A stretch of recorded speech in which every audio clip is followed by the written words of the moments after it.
साथियों, बिहार के बाद अब महाराष्ट्र में भी एआईएमआईएम पार्टी को कामयाबियां मिलती हुई नजर आई हैं। नगर निकाय के चुनाव में हुए यहाँ पर एमआईएम पार्टी ने महाराष्ट्र में 82 सीटें जीती और एक मेयर की सीट भी एमआईएम पार्टी ने जीती थी। ये हम सब ने देखा। लेकिन उसके बाद कुछ ऐसी तस्वीरें निकल कर आईं जिसने सबको चौंका दिया। महाराष्ट्र के नांदेड़ इलाके में जहाँ से एमआईएम पार्टी की शुरुआत हुई थी महाराष्ट्र में, उस इलाके के अंदर कांग्रेस पार्टी के कई पूर्व पार्षद और पूर्व mayor, deputy mayor Congress party को छोड़कर लगातार इमाम पार्टी में शामिल हो रहे हैं। नांदेड़ ही वो इलाका है जहां पर महाराष्ट्र के अंदर इमाम पार्टी की शुरुआत हुई थी। 2012 के अंदर इमाम पार्टी ने यहां पर 13 सीटें जीतकर सबको चौंका दिया था। हालांकि उसके बाद वहां पर नांदेड़ के अंदर कांग्रेस पार्टी के तरफ से इमाम पार्टी को तोड़ने की कोशिश की गई। इमाम पार्टी के नेताओं पर फर्जी मुकदमे दर्ज करवाए गए और इमाम पार्टी को ख़त्म करने की साजिशें की गई थी, जिसका नतीजा ये रहा कि 2017 में जब यहाँ पर चुनाव हुआ था तो इमाम पार्टी 0 सीटें पाई थी, एक भी सीट नहीं जीत पाई थी। और अब सूरत हाल ऐसा है कि इमाम पार्टी के अंदर तकरीबन 12 कॉरपोरेटर कांग्रेस पार्टी के शामिल हो चुके हैं और कई और लोग हैं जो इमाम पार्टी में शामिल होने की कोशिश में लगे हुए हैं।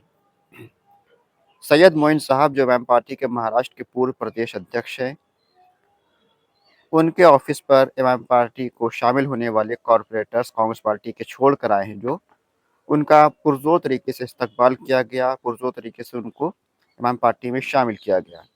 उन कॉरपोरेटर्स का कहना है कि इमाम पार्टी हमारी हक की आवाज़ है और हम इसके साथ जुड़कर अपनी हक की आवाज़ को मजबूत करना चाहते हैं।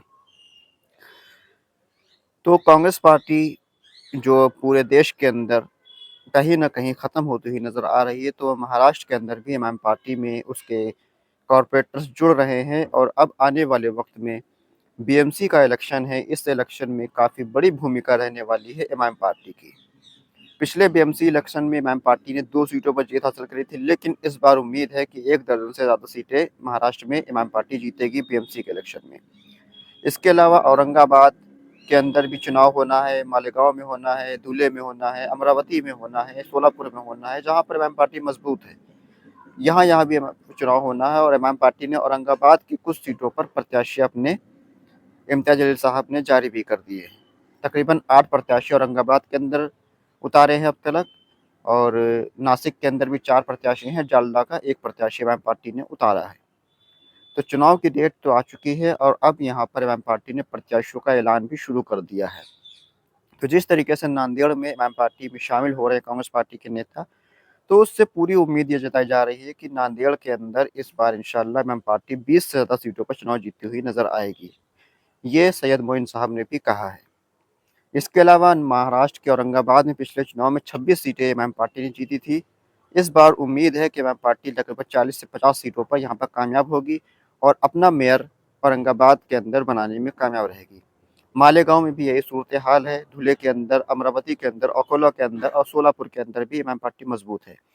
बीएमसी में भी इमाम पार्टी की मजबूत दावेदारी रहेगी। तो ये चुनाव जो आ रहा है, इमाम पार्टी के लिए बहुत ज़्यादा संभावनाएं हैं और हो सकता है कि इमाम पार्टी यहाँ पर कई जगहों पर अपना मेयर भी बनाने में कामयाब हो जाए। आपको क्या लगता है इमाम पार्टी बिहार के बाद महाराष्ट्र में कितनी बड़ी कामयाबी हासिल करेगी? आने वाले चुनाव में अपनी राय कमेंट बॉक्स में उनको लिखकर ज़रूर बताएं। खुदा हाफिज़।